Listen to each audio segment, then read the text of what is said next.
Assalamualaikum warahmatullahi wabarakatuh. Selamat siang semuanya. Berhubung saya tag videonya siang hari, jadi saya ucapinnya selamat siang.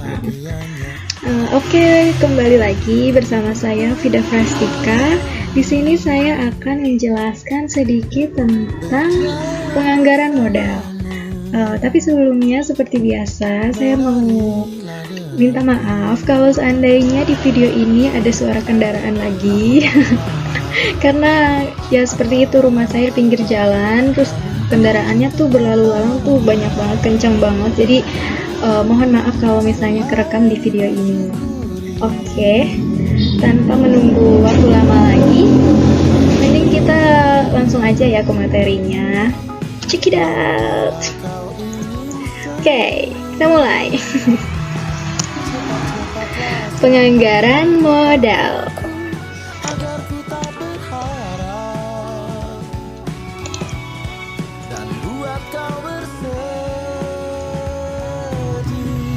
Penganggaran modal adalah penganggaran modal merupakan proses operasional yang mencakup semua kegiatan perencanaan penggunaan dana dengan tujuan memperoleh manfaat di masa depan. Penganggaran modal berkaitan dengan evaluasi kegiatan investasi yang diusulkan. Kegiatan investasi bertujuan untuk mencapai tujuan yang diharapkan dalam kurun waktu tertentu di masa yang akan datang, yang memiliki awal atau saat investasi dilakukan dan titik akhir saat investasi berakhir. Penganggaran modal mencakup seluruh periode investasi, termasuk biaya dan manfaat yang dihitung, sehingga memungkinkan untuk membuat penilaian dan membandingkannya dengan pilihan investasi lainnya. Dalam praktiknya, capital budgeting dimaksudkan untuk melakukan analisis investasi terhadap beberapa pilihan investasi yang tersedia untuk kemudian menentukan atau memilih investasi yang paling menguntungkan. Ketidakakuratan dalam penentuan opsi investasi mengakibatkan kerugian, baik kerugian aktual maupun kerugian akibat hilangnya peluang untuk memperoleh keuntungan yang lebih menguntungkan, atau bisa disebut juga biaya peluang yang semestinya dapat direalisasikan.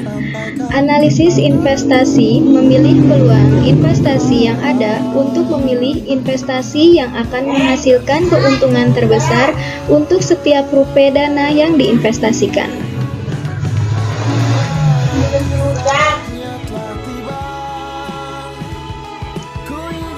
Aliran kas. Estimasi arus kas diperlukan untuk melakukan analisis penganggaran modal dari investasi awal hingga realisasi proyek. Pada tahap awal kas dan setara kas perseroan masih negatif, karena perseroan hanya menggunakan dana tersebut untuk pelaksanaan proyek. Setelah proyek selesai dan arus kasnya positif sebagai hasil dari pendapatan investasi.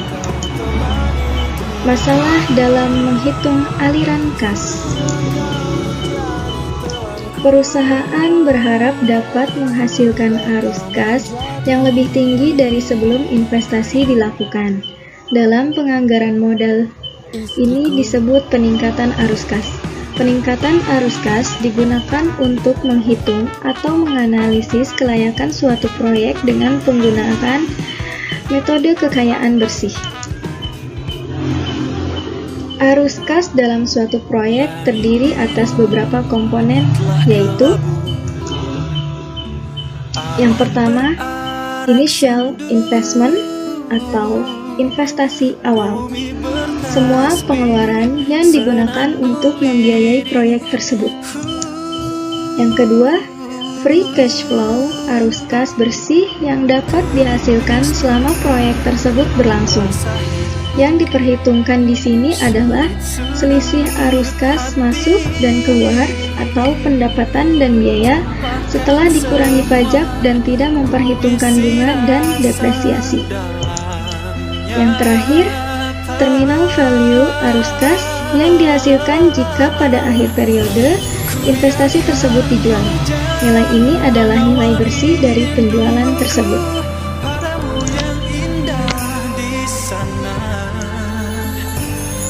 Payback periode. Waktu yang dibutuhkan untuk membayar kembali jumlah modal yang diinvestasikan. Semakin cepat modal dapat dipulihkan, semakin sedikit resiko yang harus diambil atau dihadapi, atau periode yang menunjukkan berapa lama dana yang diinvestasikan dapat membayar kembali.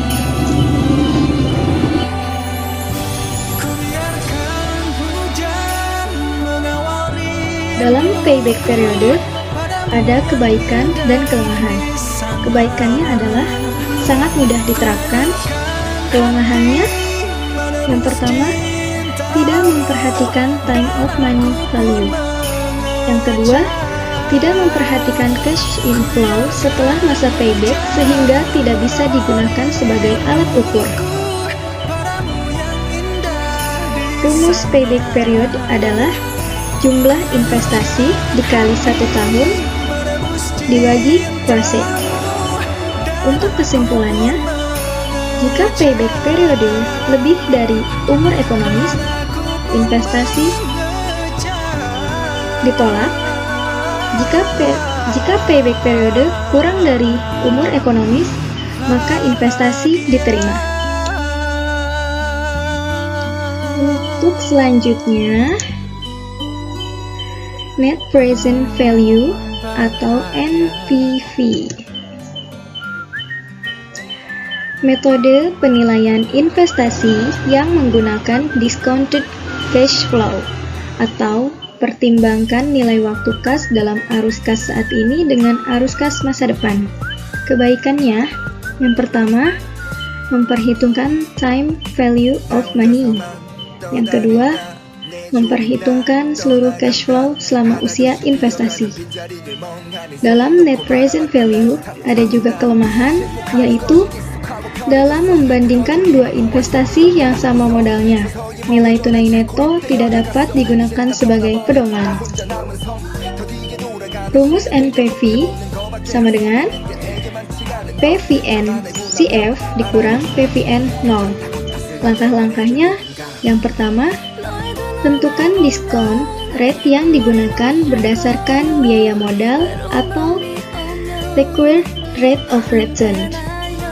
Yang kedua, menghitung present value dari net cash flow. Yang ketiga, menghitung present value dari net outlay. Yang keempat, menghitung present value dengan menggunakan PVNCF dengan PVN 0. Yang terakhir, kriteria. Untuk membuat kesimpulannya yaitu jika NPV plus investasi diterima. Jika NPV negatif nilainya, maka investasi ditolak. Oke, kita lanjut. Selanjutnya, internal rates of return atau bisa disingkat IRR adalah tingkat pengembalian investasi atau diskonto yang menunjukkan arus kas nilai sekarang sama dengan biaya nilai sekarang. IRR yang diperoleh dibandingkan dengan biaya modal perusahaan. Rumus IRR sama dengan I2 ditambah NPV2 dikali I2 dikurang I1, di mana I1 adalah tingkat bunga 1 atau tingkat diskon rate yang menghasilkan NPV 1, I2 yaitu tingkat bunga 2 atau tingkat diskon rate yang menghasilkan NPV 2, NPV 1 yaitu net present value 1, NPV 2 yaitu net present value 2. Dalam membuat kesimpulan nilainya yaitu jika IRR lebih dari 1, maka investasi diterima. Jika IRR nilainya kurang dari 1, maka investasi ditolak. Selanjutnya, Profitability Index. membagi nilai antara sekarang arus kas masuk yang akan datang diterima di waktu yang akan datang dengan arus kas keluar. Rumusnya yaitu Profitability Index sama dengan PV Proceed dibagi PV Outlay. Dalam membuat kesimpulannya yaitu jika Profitability Index nilainya lebih dari 1, maka investasi diterima. Jika Profitability Index nilainya kurang dari 1, maka investasi akan ditolak.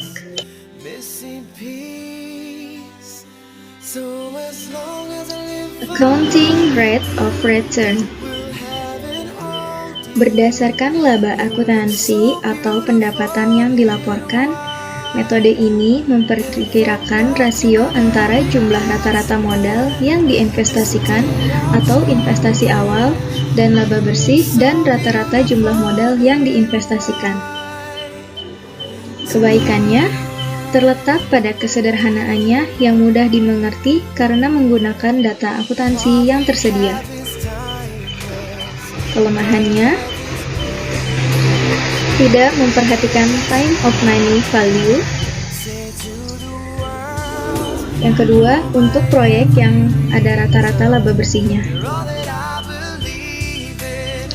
Rumus ARR yaitu sama dengan jumlah EAT atau laba bersih dibagi investasi dikali 100%. Untuk membuat kesimpulan nilainya yaitu jika ARR lebih dari 100%, maka investasi diterima. Jika ARR kurang dari 100%, maka investasi ditolak. Di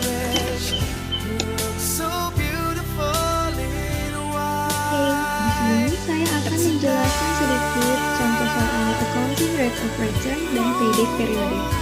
Di sini saya punya contoh soalnya. Kita baca dulu soalnya. Sebuah proyek membutuhkan investasi sebesar 50 juta dengan umur menggunakan 10 tahun tanpa sisa. Keuntungan neto setelah pajak dari proyek tersebut adalah di bawahnya ada tabel selama 10 tahun dan angka laba setelah pajaknya, dan tingkat bunga yang berlaku adalah 10%. Yang ditanyakan ARR dan payback periode. Oke, yang pertama kita cari jawaban ARR terlebih dahulu.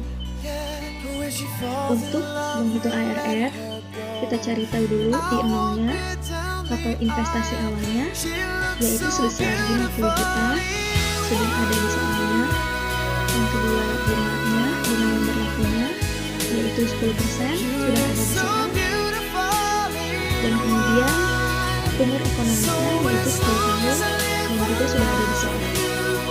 Oke, rumus ARR adalah ARR sama dengan jumlah laba dibagi investasi awal dikali 100%. Kita masuk ke angkanya. ARR jumlah labanya sebesar 105 juta. 105 juta ini kita dapat dari total keseluruhan laba setelah pajak selama 10 tahun, yaitu nilai yang ada di tabel ya. Kemudian dibagi investasi awal, yaitu nilainya sebesar 50 juta dikali 100%. Maka hasilnya adalah 210%. Jadi kesimpulannya adalah dari hasil perhitungan ARR lebih besar dari bunga, yaitu 210%, lebih besar dari bunganya 10%. Maka usulan proyeknya diterima.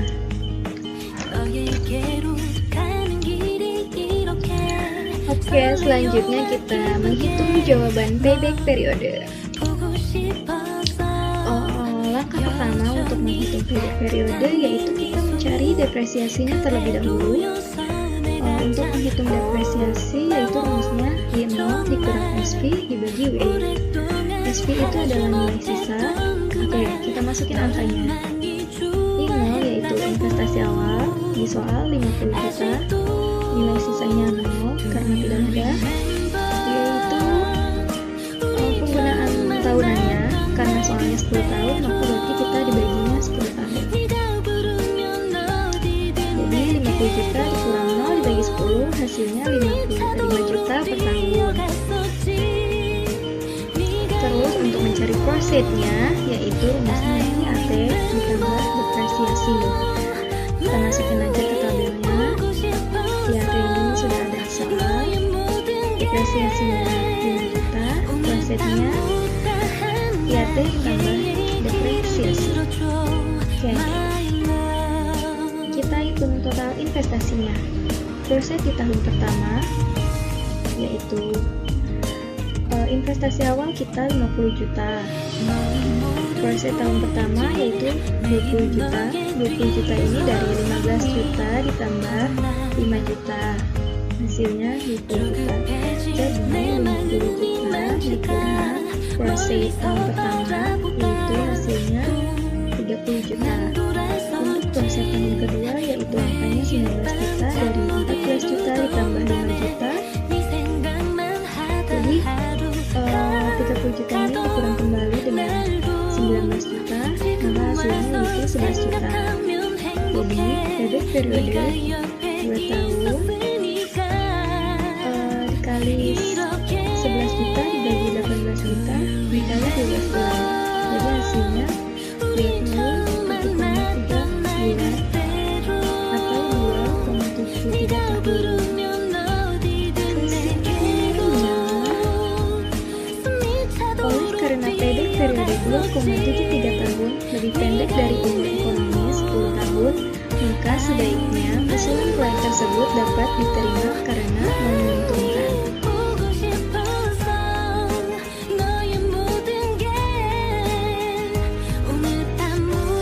Selanjutnya kita masuk ke materi kedua, yaitu konsep biaya modal.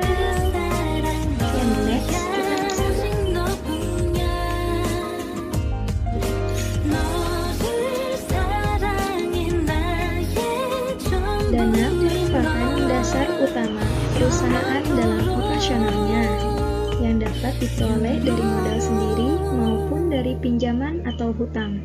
Setiap dana yang digunakan oleh perusahaan mempunyai biaya modal yang harus tanggung.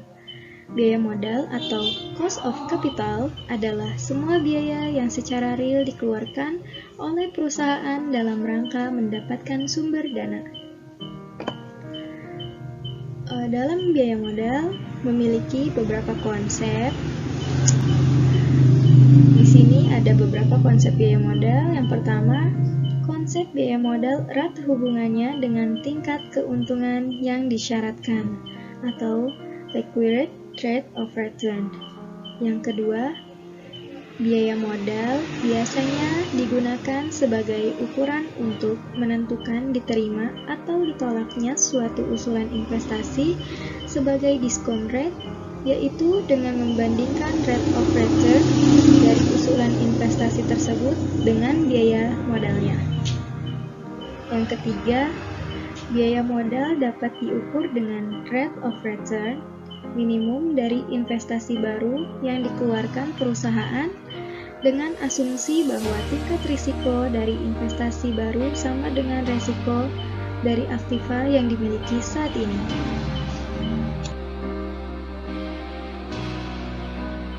Dalam konsep biaya modal, biaya yang dikeluarkan perusahaan ada beberapa sifat.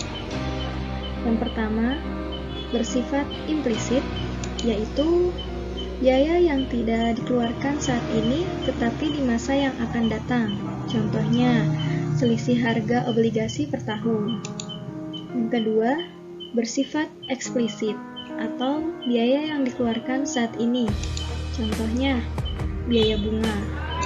Yang ketiga, yaitu biaya modal atau biaya real yang dikeluarkan perusahaan dibagi penerimaan bersih dari dana. Biaya modal ini ada rumusnya, yaitu biaya modal sama dengan biaya real dibagi penerimaan bersih dikali 100%. Oke, kita bahas contoh soalnya di sini. Semoga kalian ngerti ya apa yang saya jelasin di sini. Contoh soalnya kita baca dulu. Oke.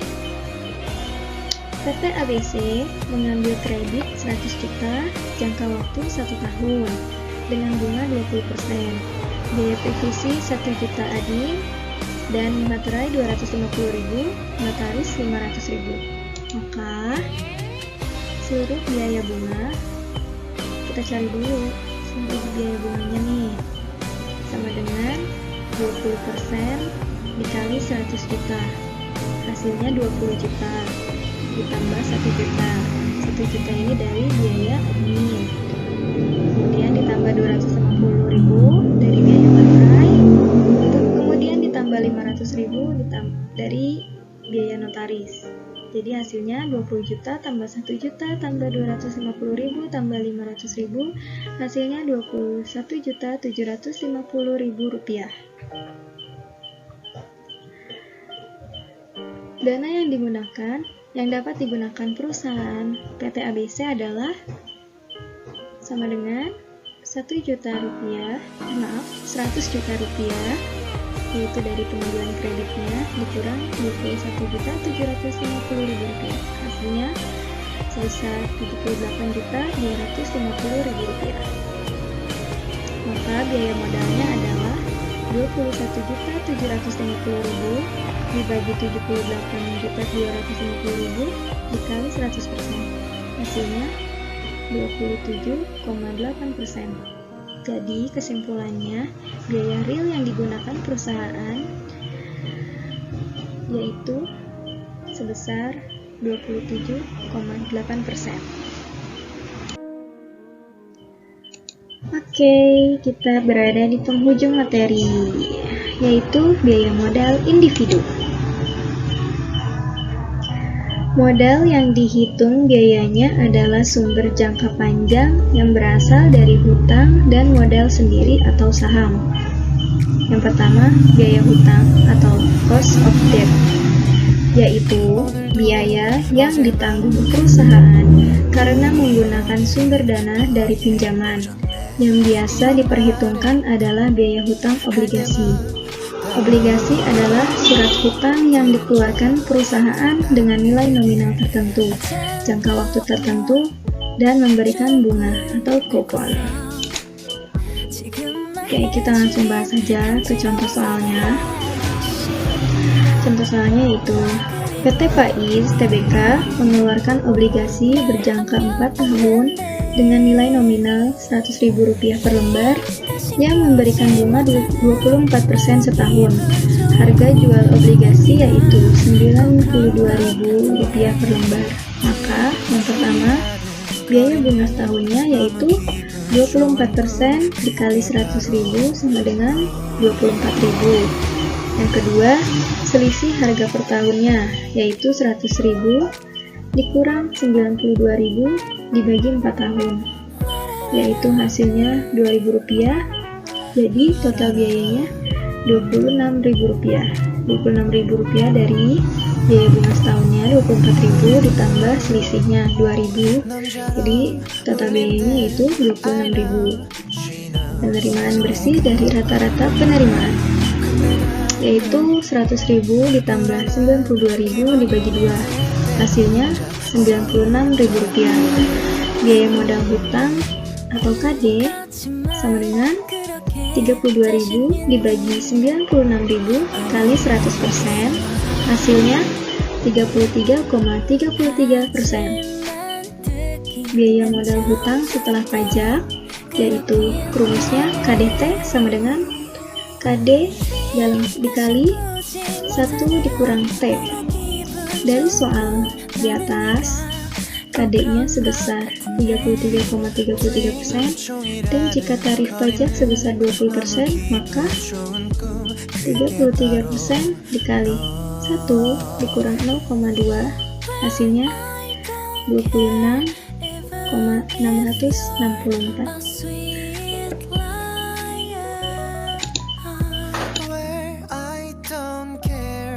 I will make you believe.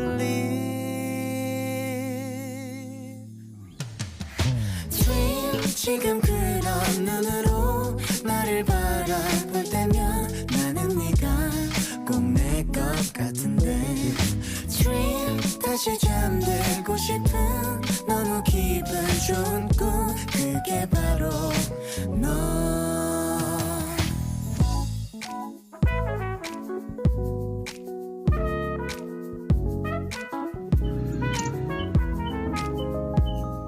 Akhirnya kita sudah berada di penghujung video ini. Bingung mau ngomong apa. Berikut materi yang udah saya sampaikan di video ini. Sekali lagi saya ucapkan makasih buat teman-teman yang udah nonton video ini. Semoga bermanfaat, terutama buat teman-teman yang kuliah ambil jurusan manajemen seperti saya. Semoga dengan adanya video ini teman-teman dapat mengambil ilmunya. Mohon maaf apabila datanya kurang real atau ada kata-kata yang salah atau saya penyebutannya salah dan penjelasan saya yang kurang fasih. Mohon dimaafkan karena saya juga masih belajar. Jadi buat teman-teman yang kuliahnya ambil jurusan manajemen, tetap semangat. Semoga video ini bermanfaat ya. Dan juga mohon maaf kalau di tengah-tengah video masih banyak suara kendaraan yang lewat karena seperti yang saya bilang di awal, rumah saya kan ada di pinggir jalan, jadi banyak kendaraan yang berlalu lalang. Intinya sih saya berterima kasih kepada teman-teman yang mau menyempatkan diri untuk menonton video ini. Sekali lagi semoga ilmunya bermanfaat. Jadi mari kita sama-sama belajar. Dan sekali lagi mohon maaf apabila penjelasan saya kurang pas atau kurang tidak dapat dipahami. Jadi kita sama-sama belajar ya. Udah cukup sekian dari video ini. Terima kasih. Bye bye. Assalamualaikum warahmatullahi wabarakatuh. 어릴 적 꿈꾸던 선물 가득한 크리스마스 트리 같은 사람이 삶이 남긴 하모니 그 안에 녹은 우리가 더 아름다워지게 침묵은 노래로 바뀌어 난 평생 듣고 싶어 오늘 너를 꼭 안고 Giving you my heart and soul 넌 삶의 전부야 for life 다시 태어난데도 난 너 아니면 안 될 이유